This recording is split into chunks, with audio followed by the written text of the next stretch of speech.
घर में मेहमानों का आना शुरू हो चुका था। बाहर बन रहे पकवानों की खुशबू पूरे घर में फैल चुकी थी। उस खुशबू के बीच सभी की हंसी ठिठोलों की आवाज़ें अम्मा को उनके कमरे में सुनाई दे रही थी, पर उस हंसी ठिठोली में उनकी कोई दिलचस्पी नहीं थी। वह तो अपने कमरे में ही भली थी, उन्हें तो दिलचस्पी थी उन पकवानों में जिसके खाने से उनका जी ललचाने लगा था। आज बेटे बहू भावेश और सुदीप्ता की शादी की 8वीं शादी की सालगिरह थी। आखिर उनका बेटा कलेक्टर जो है, तो पार्टी भी छोटी मोटी नहीं होगी। तो कई मेहमानों को बुलाया गया, या यूं भी कह सकते हैं कि उनके दोस्तों और बहू के मायके वालों को बुलाया गया। अम्मा जी उनके परिवार में किसी को कोई खास दिलचस्पी नहीं थी। वैसे भी बहू की हिदायत के अनुसार अम्मा जी को तो अपने कमरे में रहना था। पता नहीं बहू ने हिदायत क्यों दी थी। वैसे भी अम्मा अपने कमरे से आती कहाँ थी, क्योंकि वो जरा सी बाहर जाती तो बहू को अच्छा नहीं लगता। उसे लगता कि उनके बाहर आने मात्र से ही पूरा घर फैल जाता है। शायद उसके चमकीले सुंदर ईंट गारे के घर में अम्मा पुरानी वस्तु थी और एक जिद्दी दाग की तरह। जैसे जिद्दी दाग हटाया जाता है फिर भी अपनी छाप छोड़ ही देता है, और अम्मा जी को घर से निकाले तो उनकी इज्जत पर धब्बा पड़ जाए। लोग कहने ने लगा कि इतना बड़ा कलेक्टर अपनी माँ की देखभाल नहीं कर पाए, इसलिए मजबूरी में ही सही अम्मा जी को घर में रख रखा था, लेकिन बस उनके कमरे तक सीमित कर रखा था। तभी अचानक दरवाज़ा खुला और बहू सुदीप्ता अम्मा के कमरे में आई। उसके हाथ में कोई पैकेट था। अम्मा जी के बिस्तर पर उसे देखते हुए बोली, अम्मा जी इसमें साड़ियाँ पहन लेना, कहीं कोई भूल चुकी मेहमान कमरे में आ गया तो आपकी साड़ी को देखकर हमारी इज्जत तार तार हो जाएगी। और ढंग से हाथ मुंह धोकर कंघी कर लेना। अगर कोई कमरे में आता है तो नमस्ते हाँ और हूँ में ही जवाब देना, ज़्यादा बोलने की ज़रूरत भी नहीं है आपको। सुदीप्ता अपनी धुन में बोले जा रही थी, पर अम्मा उनका ध्यान अभी भी सिर्फ पकवानों की खुशबू पर ही था। तभी सुदीप्ता उसके कंधों पर हाथ रखकर उन्हें झकझोरते हुए बोली, अरे सुन रही हैं ना आप मैं क्या कह रही हूँ? हाँ हाँ बहू, क्या बन रहा है आज? अम्मा ने अपनी जबान को होंठों पर घुमाते हुए कहा। सुदीप्ता ने अपना माथा पीट लिया और फिर से बोलना शुरू किया, हे भगवान, जब देखो बस खाने की लगी रहती है। कुछ कहा मैंने? आपने वो सुना या नहीं? ढंग से तैयार हो जाना, बाहर आने की ज़रूरत नहीं है। कोई आए तो हाँ और हूँ में ही जवाब देना, इसके अलावा कुछ बोलने की ज़रूरत नहीं है। सुदीप्ता एक बार फिर अम्मा को उंगली दिखाकर समझाते हुए बोली। अम्मा ने हाँ में सिर हिला दिया और इतना ही कहा, बहू बहुत भूख लगी है, कुछ खाने को दे दे, सुबह सिर्फ एक कटोरी दलिया खाया था। सुदीप्ता ने उन्हें घूर कर देखा, जैसे पता नहीं अम्मा ने उससे सारी संपत्ति मांग ली हो, और फिर कमरे के बाहर चली गई। थोड़ी देर बाद घर में काम करने वाली भाई कमला बाई कमरे में आई और अम्मा को थाली देती हुई बोली, अम्मा अभी तो ये खा लो। अम्मा जी ने ललचाई नज़रों से प्लेट में देखा तो एक रोटी, थोड़ी सी दाल और आलू की सूखी सब्जी थी। अम्मा ने उसकी तरफ आशा भरी नज़रों से देखा तो कमला बाई बोली, अम्मा अभी तो पकवान बन रहे हैं ना, पूरी तरह से तैयार नहीं हुए, इसलिए मैं सुबह का ये बचा हुआ खाना ले आई हूँ ताकि कुछ देर तो आपकी भूख शांत हो। अम्मा को तो भूख जोरों से लगी थी, इसलिए खाली थाली पर टूट पड़ी। अम्मा को इस तरह खाते देख कमलाबाई की आंखों में आंसू आ गए। मन ही मन सोचने लगी, कोई कह सकता है कि ये कलेक्टर साहब की माँ है? वो कलेक्टर साहब जिनकी काफ़ी इज्जत है, खूब पैसा कमा रहे हैं। उनके बेटे बहू को देखकर तो बाहर वाले भी किस्मत पर रश करते हैं, पर इनकी किस्मत तो हमसे लाख गुना अच्छी है।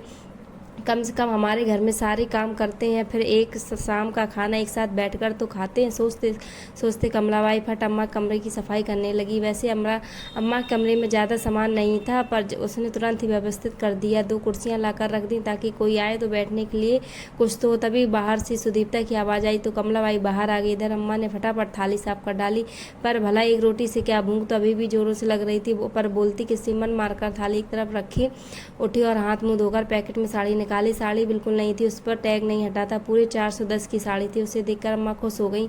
मेरे बच्चों ने पहली बार साड़ी खरीदी है, पर साड़ी के साथ ब्लाउज और पेटीकोट नहीं था, इसलिए पुराने ब्लाउज पेटीकोट के साथ ही साड़ी पहन ली।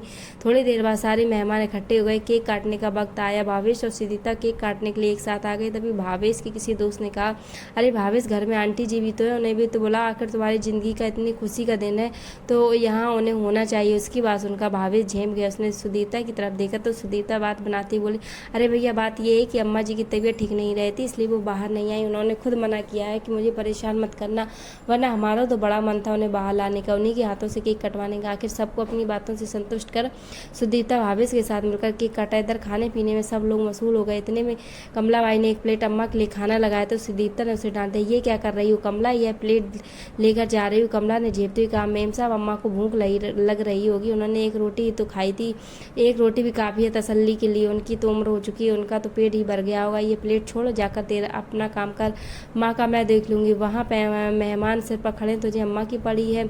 आखिर मजबूरन कमलाबाई को प्लेट रखकर अपने काम पर जाना पड़ा। इधर सुदीप्ता अपने दोस्तों के साथ बिजी हो गई। रात के 11 बज गए लेकिन अम्मा जी को खाना तक नहीं दिया। अब तो अम्मा की भूख के मारे हालत ख़राब होने लगी। अब उनसे बिल्कुल बर्दाश्त नहीं हो रहा था। लेकिन पार्टी तो अभी तक चल रही थी, लेकिन जब बिल्कुल बर्दाश्त नहीं हुआ तो आखिर मजबूरी में वे उठकर कमरे से बाहर आ गई। उन्हें बाहर देखकर भावेश का मूड खराब हो गया। वो धीरे से सुदीप्ता पर बिगड़ते हुए बोले, सुदीप्ता, तुमसे कहा था ना मैंने, ये अम्मा बाहर क्या कर रही हैं? तुम्हें मेरी इज्जत का बिल्कुल भी ख्याल नहीं, अंदर लेकर जाओ। मैंने अभी के अभी सुदीप्ता फटाफट अम्मा के पास गई और अंदर धकेलते हुए बोली, अम्मा जी आप बाहर क्या कर रहे हो? आपकी तबीयत खराब है ना, चलिए अंदर चलिए, आराम कीजिए। लेकिन अम्मा भूख से तड़प रही थी तो सबके सामने बोल पड़ी, बहू मुझे बहुत जोर की भूख लगी है, कुछ खाने को दे दो। उनकी बात सुनकर सब लोग हैरानी से अम्मा की तरफ देखने लगे। इतने बड़े कलेक्टर की माँ अभी तक भूखी प्यासी बैठी है, जबकि कलेक्टर साहब को सबको पकवान खिला रहे हैं। कुछ लोग दबी जबान से बात करने लगे। कुछ बातें भावेश और सुदीप्ता के कान तक भी पहुंच गई। आखिर सुदीप्ता अम्मा को अंदर जबरदस्ती धकेलते हुए बोली, खबरदार जो आप बाहर आई तो मुझसे बुरा कोई नहीं होगा। शर्म नहीं आती अपने बेटे की इज्जत इस तरह उछालते हुए? क्या बताना चाहती हैं आप लोगों को कि हम आपको भूखा रखते हैं? आपसे तो मैं बाद में बात करूंगी, पहले जो बाहर आप रायता फैला कर आई हो उसे तो समेटूं। कहकर सुदीप्ता बाहर आ गई और बाहर आकर सबके सामने ही कमलाबाई को बोली, कमलाबाई जल्दी से अम्मा को एक प्लेट खाना लगा कर दे दो। अम्मा भी ना जब से बूढ़ी हुई हैं तब से भूल जाती हैं, अभी शाम को ही उन्होंने खाया था। सुदीप्ता ने बात को घुमाने की कोशिश की। कमलाबाई फटाफट एक प्लेट में खाना लेकर अम्मा को देने गई तो देखा कि अम्मा रो रही थी।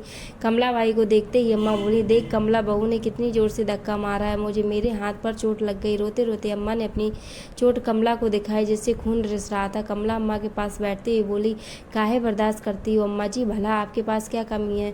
फिर आप बेटे बहू की मोहताज क्यों? जानती हो कमला, गाँव में मेरे पास ज़मीन जायदाद सब कुछ है, चाहूँ तो आज अपने लिए नौकर रख सकती हूँ, लेकिन परिवार तो चाहिए ना, मैं अकेली क्या कर लूँगी? वहाँ की खेती बाड़ी जो भी पैसा आता है वो सब बेटे बहू रख लेते हैं। ये दोनों अच्छे से जानते हैं कि इनके अलावा मेरा कोई नहीं, तो आखिर मैं कहाँ जाऊँगी? इसलिए ये लोग मेरे साथ। कहते कहते अम्मा की रुलाई छूट गई। अम्मा, पति के बगैर बेटी को पढ़ाकर कलेक्टर बना सकती हो, अपनी दमखम पर पूरी ज़मीन की देखभाल कर सकती हो, तो आप इतने बुरे दिन तो नहीं आए कि आप रोटी के लिए मोहताज हो जाओ। अम्मा, भले ही रोटी खाओ लेकिन स्वाभिमान की तो खाओ।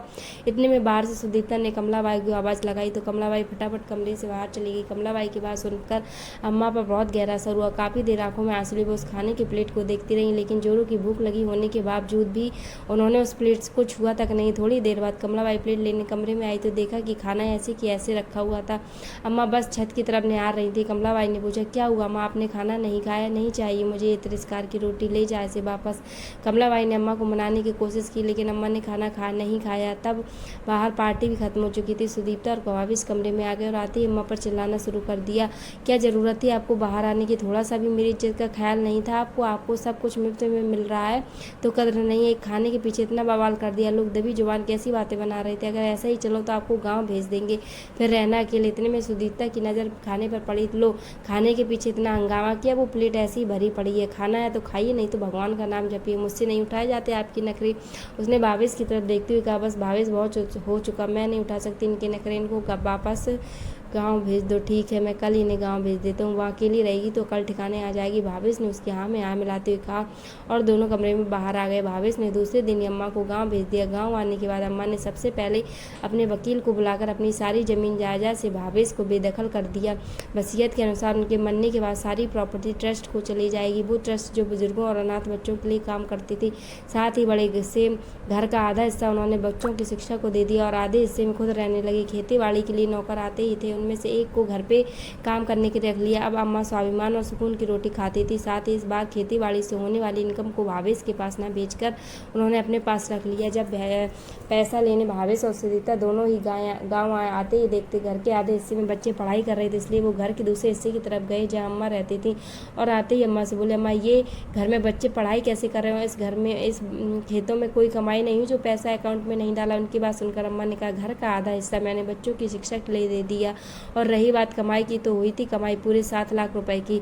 वो मैंने अपने अकाउंट में रख लिया। अब पैसों का क्या करेंगे अम्मा जी, और किससे पूछकर अपने घर का आधा हिस्सा बच्चों की शिक्षा के लिए दे दिया। अब की बार सुदीप्ता ने कहा, इसमें पूछना क्या, संपत्ति मेरी थी तो मैंने अपने अनुसार इस्तेमाल कर ली। वैसे तुम लोग होते कौन हो मुझे ये सब कहने वाले? कैसी बात कर रही हो अम्मा? हम आपके बहू बेटे, आपका भला बुरा अच्छे से जानते। भाभिस ने मुकरते हुए कहा, कौन से बेटे बहू? वो जो रोटी तक के लिए अपनी माँ को तरसा देते हैं। देख बेटा, ऐसे बेटे बहू मुझे नहीं चाहिए। वैसे भी मुझे प्रॉपर्टी से बेदखल कर चुकी हूँ। अब गाँव में तुम्हारे लिए कुछ नहीं रखा। अब तुम्हारा शहर भला, तुम्हारा घर भला, यहाँ आने की ज़रूरत नहीं। अम्मा जी आप ऐसे कैसे कर सकती हो? अम्मा की बात सुनकर सुदीप्ता चिल्लाते हुए बोली, मैंने तो प्रॉपर्टी से बेदखल किया है, कम से कम धक्का देख करके किसी को चोटिल नहीं किया जैसे तुमने मेरे साथ किया था बहू। वैसे भी अब ना इस प्रॉपर्टी में तुम्हारा कोई हिस्सा, ना ही मेरी ज़िंदगी में। रही बात मेरे मरने की बात, तो मेरी चिता को अग्नि देने मत आना। गाँव में कोई भी इंसान मेरी चिता को अग्नि दे देगा। कम से कम यहाँ के लोगों में इंसानियत जिंदा है। अम्मा जी के गुस्से भरे चेहरे को देखकर दोनों की हिम्मत नहीं हुई कुछ कहने की, इसलिए दोनों ही अपना समूह लेकर शहर के लिए रवाना हो गए। दोस्तों कैसा लगा वीडियो कमेंट्स में बताएं, और ऐसी ही वीडियोज़ के लिए इस चैनल को सब्सक्राइब करें।